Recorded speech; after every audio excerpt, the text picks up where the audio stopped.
Hi, I'm Reggie.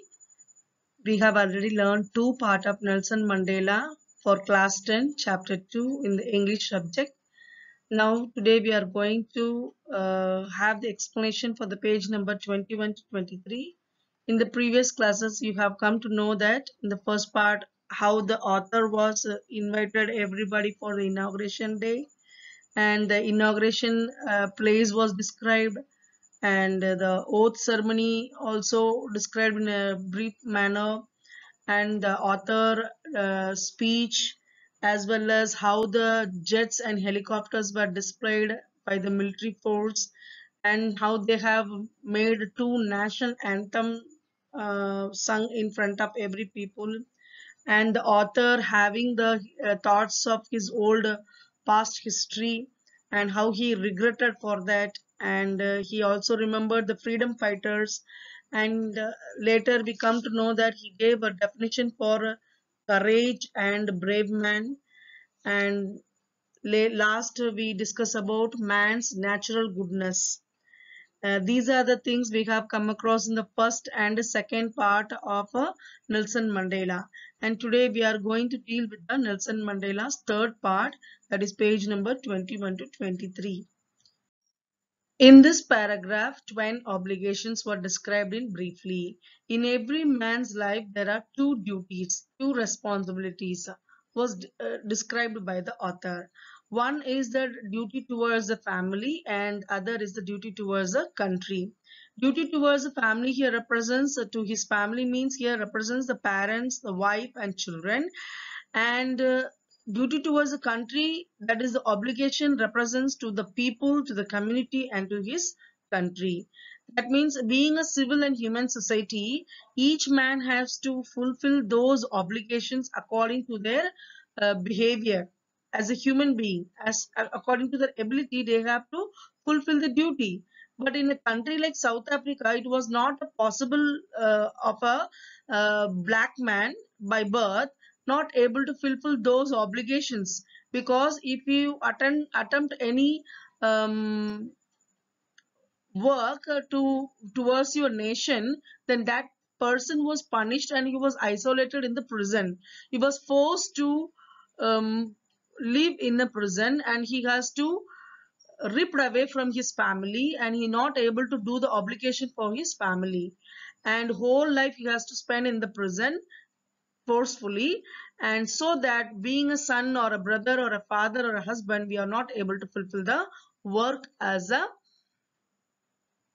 family man.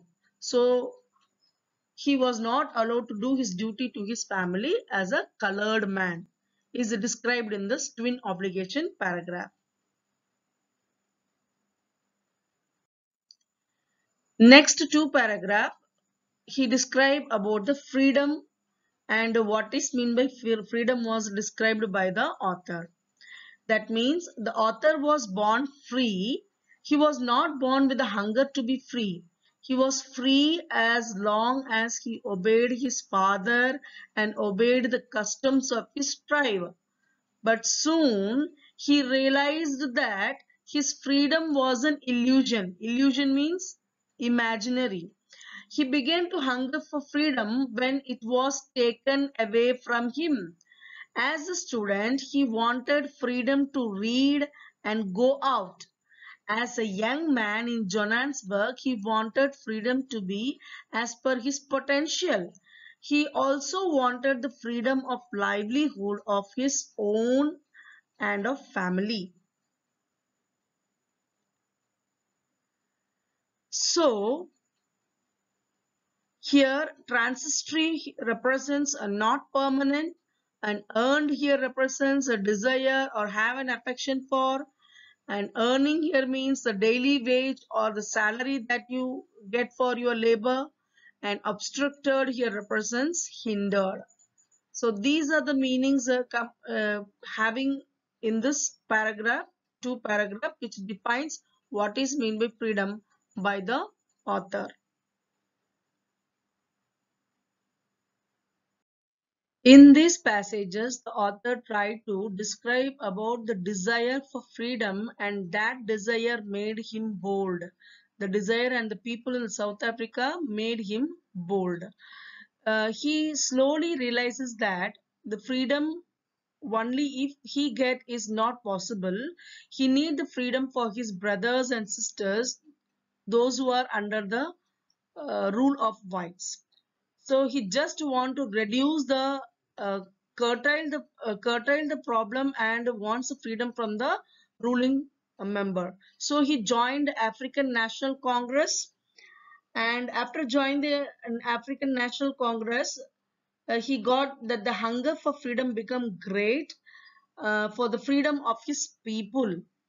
The desire for the freedom of his people to live with a dignity gave him power, and it made him bold, and it made him live like a monk, because he has to um, live a isolated life in the prison. So he has to live like a monk. He is not able to provide the work as a husband, as a son, or as a brother, or a father to his family. For a loving man towards his family, he has to live like an isolated man in the prison. So he compared his life to a monk. Monk means a person who dedicate his life for prayer or religious work. He call him as monk. Here Nelson Mandela dedicated his work towards the people, for his nation, to make them to free from the apartheid system. So he compared his life to a monk. Then he's telling that freedom is indivisible, and the chains on any one of my people were chains on all of them. If everybody is having the chain, that means I am also included in that people. So the chain is also on me too. So if I want to break the chain, first of all I have to break my chain. Then only I able to break the chain of other people in of my South Africa. So here telling that the chains on his people become chains for him too. So he tried to break the chain so that he can get the freedom for all the people of the land. This virtuous here means morally excellent. So these are the meanings having in this paragraph. Now the last paragraph. In this paragraph, he described about the oppressor and the oppressed with no humanity. Oppressor here represents the whites, and the oppressed here represents the blacks. So he's telling that the author, being an author, he knew that the oppressor must be liberated like the oppressed. So a man who takes away another's freedom become the hated one. So no one is free if he is you're taking someone else's freedom. Both the oppressor and the oppressed are robbed of humanity. That means both oppressor and the oppressor are living with no humanity. Being a human means showing kind and peace and love towards them. But if you are making them to suppress, or making them to be a slave, like if you are showing a prejudice towards them, that means that they won't like you, they will hate you. So these are the points he discussed in this lesson to show how he eradicated the apartheid system in his land, and how he got the freedom and make a free life in South Africa land. While he was standing in the inauguration program, he is recalling everything that happened in the past. So the past experience have come across in these paragraphs to know a better understanding for the readers, that how he has suffered to get this freedom and get that post as the first black president of South Africa. Thank you very much. Now here you are having answer the following based on the learned passages of part number 3. Your first question is, where a man can fulfill his twin obligation is a good social network, a broad-minded society, a civil and humane society, a democratic system. The correct answer is a civil and humane society. Second question, people who try to live as human beings were dash treated badly, beaten, punished and isolated, sent to jails. Here the correct answer is punished and isolated. Third question, the author joined the African National Congress when dash. He was a student, freedom was taken from him, others joined it, a leader inspired him. The answer is freedom was taken from him.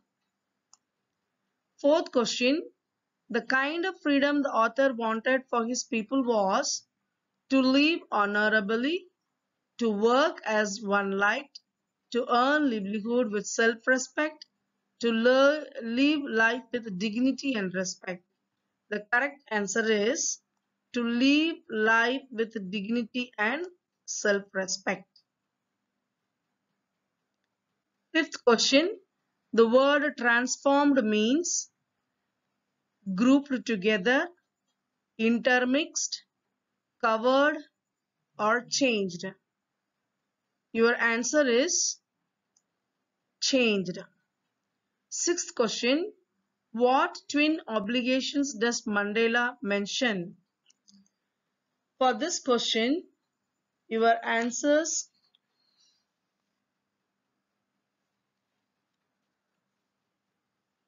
he mentioned the twin obligations, one obligation to his family, his parents, his wife and his children, second obligation to his people, his community and his country. Seventh question, does Mandela think the oppressor is free? Why or why not? For this question, your answer is Mandela thinks that the oppressor is not free like the oppressed. A person who takes away another man's freedom is a prisoner of hatred. He is locked in prejudice and narrow-mindedness. Question number 8. How did Mandela's hunger for freedom change his life? For this question, your answer is Mandela's hunger for freedom changed him into a great man, a statesman and a visionary. He worked day and night for it. He underwent physical and mental tortures. It was for obtaining freedom for his own people. Thank you. Have a good day.